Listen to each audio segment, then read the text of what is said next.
the cameraman here.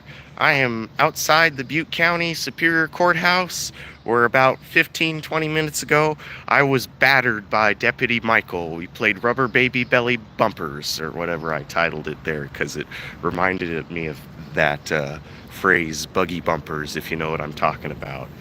But no, ladies and gentlemen, we were here this morning for a preliminary hearing matter, which was ultimately continued because the one of the defendants is in the hospital at the moment and cannot make court today, obviously. So, well, I don't really know how that played out because it's a co-defendant case. One guy waived the one sitting rule, but the other guy isn't waiving anything. So we'll see. I'll have to wait for the minute order to be updated because, you know, as you can tell, I was removed.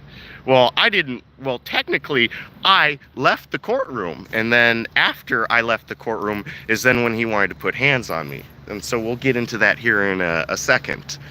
Just wait for some more people to come in. And we're right now, actually, we are waiting for the cops. We are waiting for the sheriff.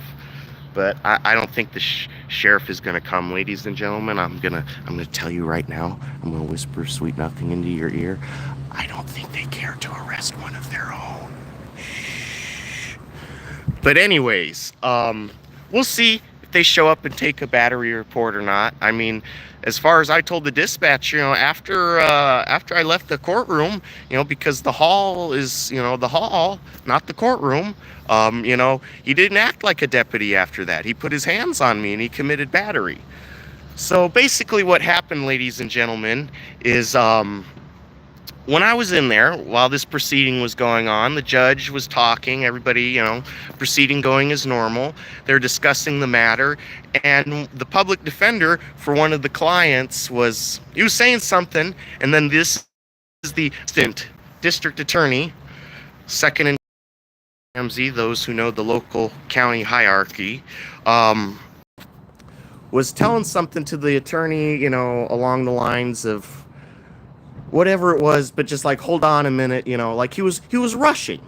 So the public defender goes to Mr. Murphy, oh, don't worry, I'm here to serve you, Mr. Murphy. And everybody started, you know, chuckling, you know, laughing. And I'm like, that's right, fall in line, you know, because it's a big open secret here in Butte County, ladies and gentlemen, that the public defenders don't work for the public. They work for the Butte County District Attorney's office next door. But that's neither here or there. And, you know, when I made that remark, that comment, you know, he turned around in just an angry manner and started, is this, are you a part of this? Or blah, blah, blah. No, you know, just, he said it so fast, I just remember, are you a part of this? And then whatever he said, but it's a public courtroom. And then afterwards, I'm going to speed up here, ladies and gentlemen, because I just confronted Mr. Murphy a few minutes ago. Not live, but recorded.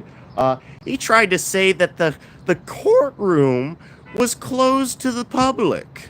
And what such a lame ass excuse, ladies and gentlemen. Because if it truly was closed to the public, I committed a massive security breach. And that there was also 3 deputies that stood around and watched me be in a quote-unquote not open to the public courtroom, and did nothing about it. So to say that it was closed was not true. These are not juveniles. These are grown men that killed other men and burned them, their bodies in their car. This is not a case where it's closed for privacy. You know, this is not. This is an open courtroom. This is, you know, constitutionally, you know, amendment protected. You know, right to a public speedy trial. And so, but anyways, so after Mr. Murphy said his remarks of, you know, you're not a part of this, blah, blah, blah, you know, and, you know, the typical get out, get out, get out, I just told him, well, you know what? You're an asshole. And that's the truth, ladies and gentlemen. Mr. Murphy is a pissed off little asshole. And he's probably watching this and just getting all stroked up about this, you know. But so here comes Deputy Michael. He's a big burly man. He's got a beard, all tatted up like the BCSO deputy that he is. And, you know, get out, get out, get out. You know, that's all they know how to say is get out. That still doesn't change. You can tell me to get out, but my mouth, still remains. So, we get out.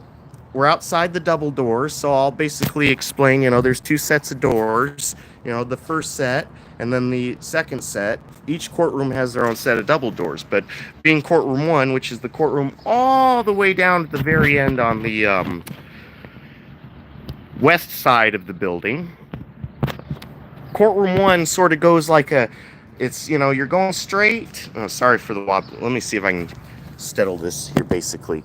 But you're going straight, and then you're going to turn, and it's sort of like an L-shaped. So here's the doors, and then here's the hallway, and here's another second set of doors. So it kind of merges into the hallway, its design, whereas the other courtrooms, they're, double doors here, another set, facing forward, Those who know that go to this courthouse regularly, you know what I'm talking about. But anyways, but at this point, technically, I'm out of the courtroom. I'm not in the courtroom. I'm in the hallways and foyer, lobby, whatever word you prefer. And, clear as day, I'm like this. I'm out of the courtroom. What are you going to do about it now? What are you going to do? And so, sure enough, he comes and he belly bumps me. He straight up belly bumps me. I didn't advance on him. I stood right there and he belly bumped me. Straight up belly bumped me.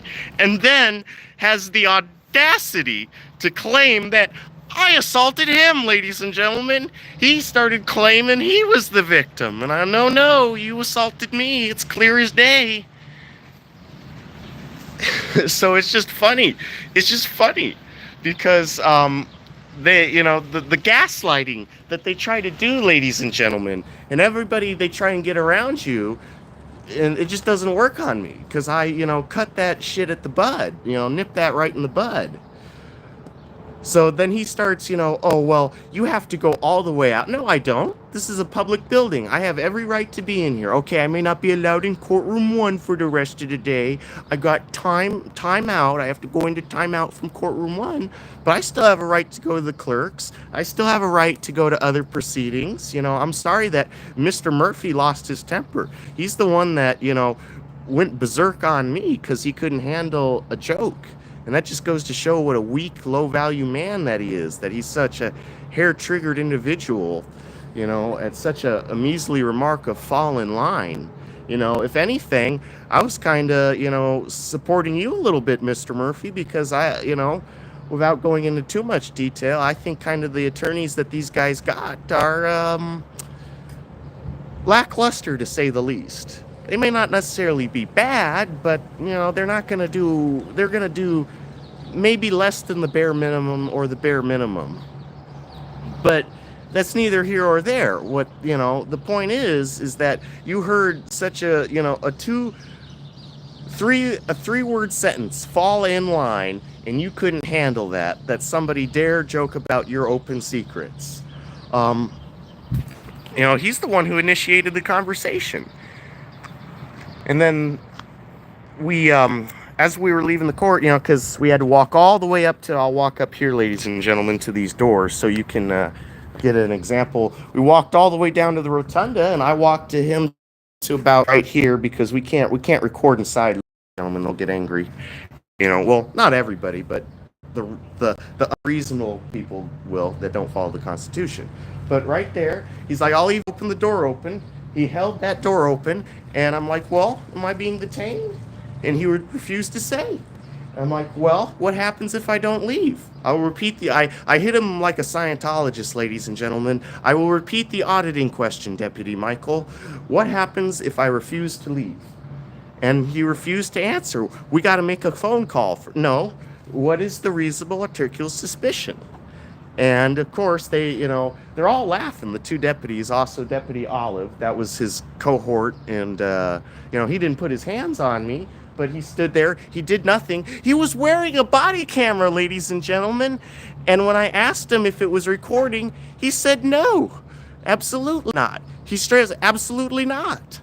And I said, well, what the fuck are you wearing it for? Why are we even paying to have a server a battery bank at the sheriff's department for you guys to put these things and charge them if you ain't going to use them? Why did the taxpayers pay money for you guys to have body cameras and you're not going to use them? Is anybody recording with their body camera in there? You know, there's 3 deputies standing around me with body cameras. And Deputy Michael, he didn't have a body camera either. So I asked him, where's your body camera? Don't worry about me. Oh, I think I should worry about you. I think you're a danger to yourself and others. And of course, you know, these guys are laughing. They think it's a joke, but it's not. You committed battery upon me, and that's a crime. So unless you're gonna arrest yourself, as I told him, you're claiming to be the victim when I'm the victim here. If anybody should be arresting anybody, it should be me. I should be 837 you for a 242 upon my person. So that's penal code jargon language, ladies and gentlemen. So just wanted to give that quick update. Good. Yeah, we hit the 10-minute mark. That was good. I didn't want to go for too long, but just wanted to, just give an update here. What's going on before, or if not, the sheriffs will show up. I mean, I can walk right down. The sheriff's department is right down there, but realistically, I have more odds of getting action on an internal complaint form than I do actually a criminal report for battery.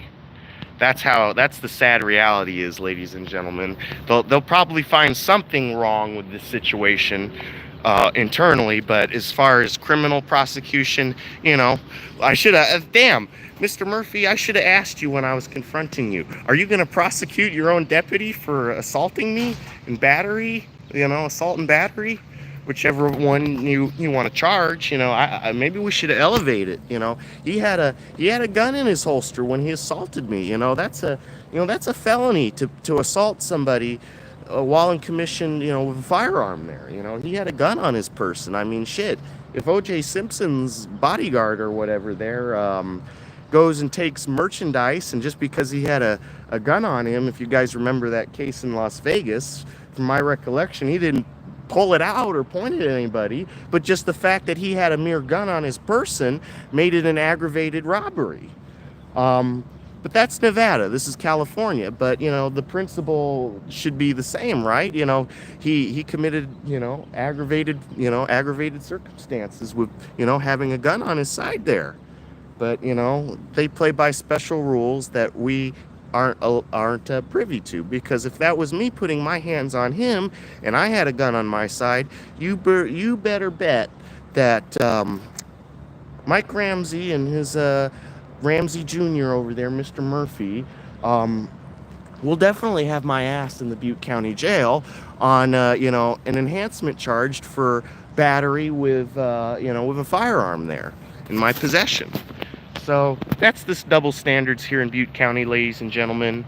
I don't think the sheriff will show up. I'll just wait around a few more minutes, see what happens. But yeah, crazy times here at the Butte County Jail. I'm not Butte County Jail, Butte County Superior Court here in Oroville. Rubber baby buggy bumpers, belly bumpers, and hot tempers and flashy suits. So all right, ladies and gentlemen, I'm going to go ahead and sign off. Thank you all for tuning in. Have a good rest of your Tuesday. This has been the cameraman, battered and reporting live here at the Butte County Superior Courthouse in Oroville. Signing off.